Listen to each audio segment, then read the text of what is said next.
Assalamualaikum warahmatullahi wabarakatuh. Hari ini anak-anak kita bertemu kembali dalam pembelajaran matematika. Saya pengajar matematika dari SMP 1 Tembelang. Nama saya adalah Muhammad Hidayat, Sarjana Pendidikan. Berikutnya, yaitu kita mempelajari tentang translasi. Ya, translasi berarti pergeseran, berarti digeser.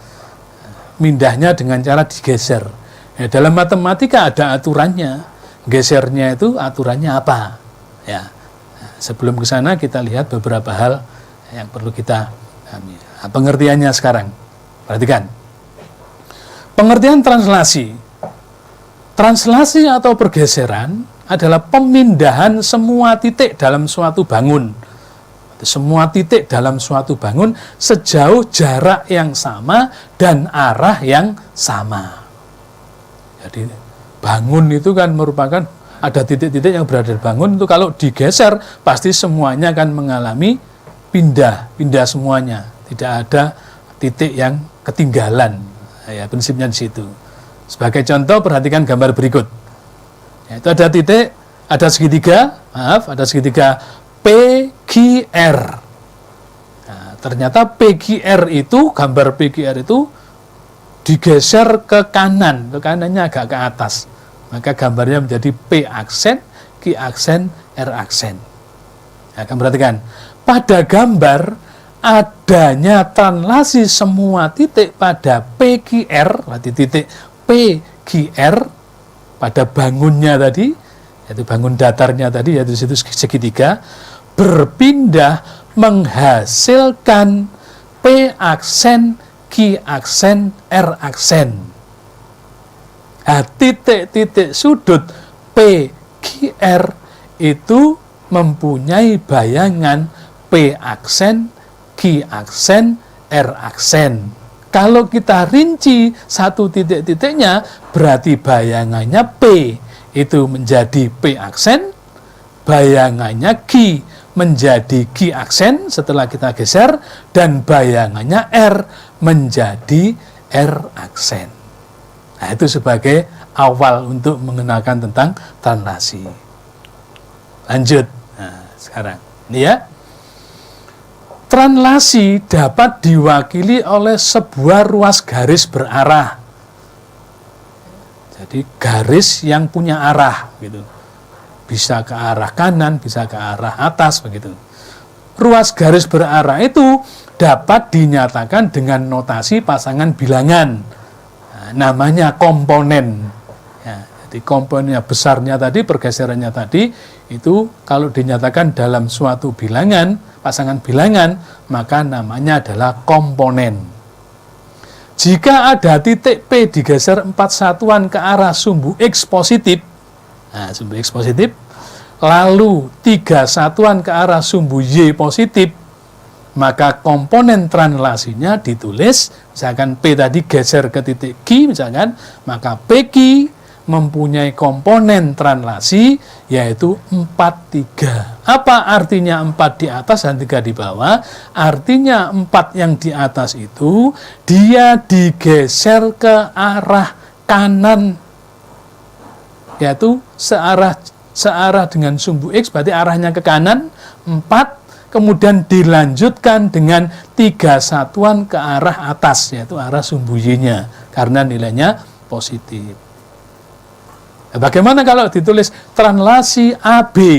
Nah, berarti translasi AB itu mempunyai arti, berarti titik tersebut digeser A satuan ke arah kanan, ke arah kanan kalau dia positif, tapi kalau A-nya itu negatif, berarti dia ke arah kiri, ya, searah sumbu X-nya, dan B-nya itu berarti ke arah atas untuk nilai Y-nya.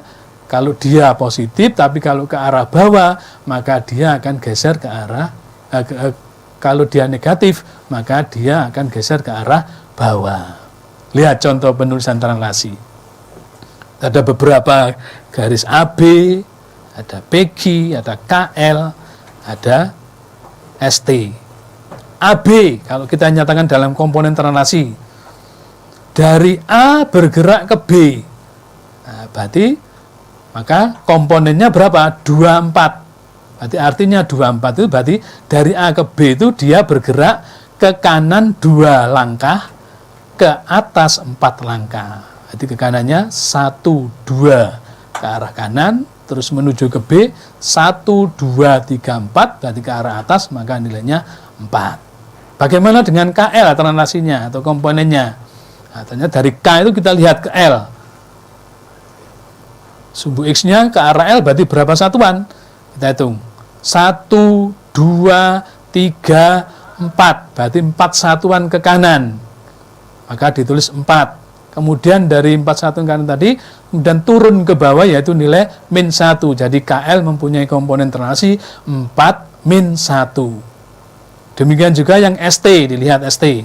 Dari S ke T, berarti yang ke arah kirinya 1 satuan, berarti nilainya min 1.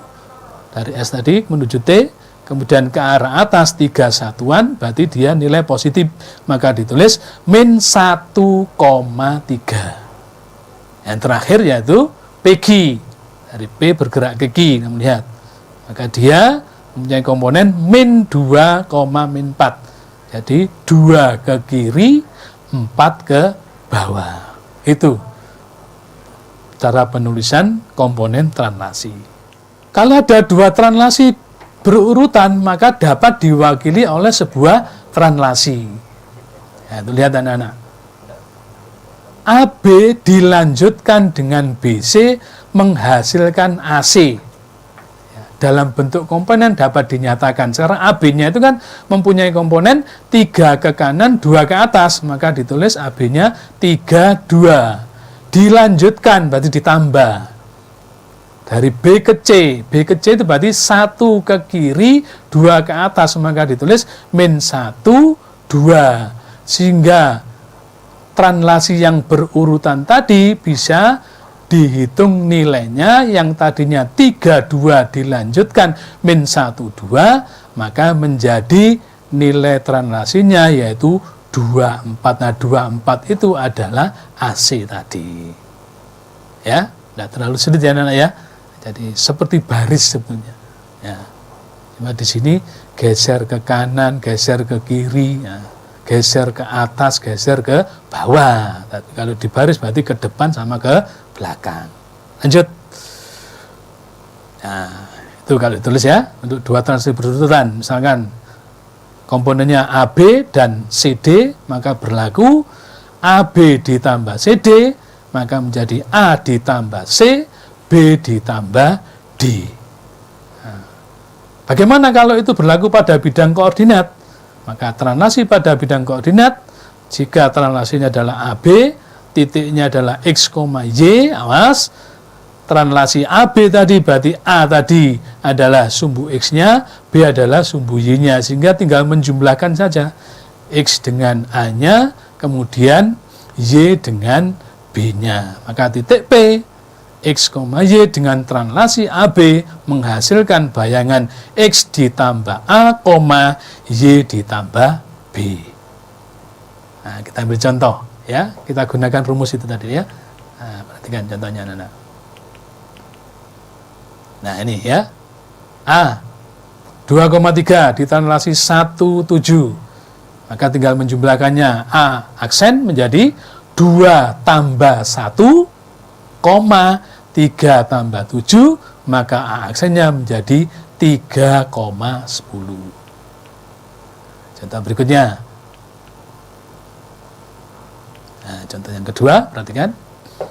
B 4,2 ditranslasikan dengan komponen translasi 34, maka B aksen menjadi 4 tambah 3, 4 tambah 2. Ya, maka menjadi 7,6.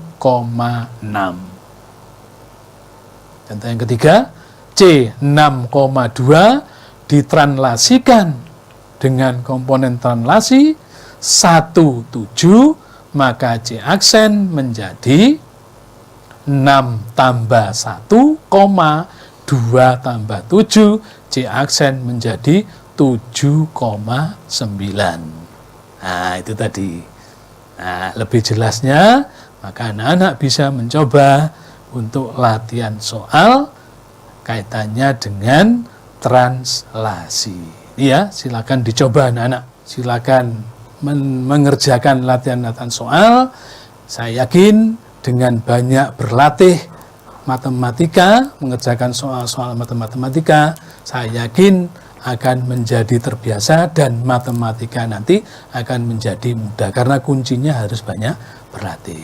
Ya, demikian anak, terima kasih atas perhatiannya. Mudah-mudahan yang saya sampaikan tadi betul-betul bisa membawa manfaat bagi kamu semuanya sehingga belajar matematika menjadi mudah.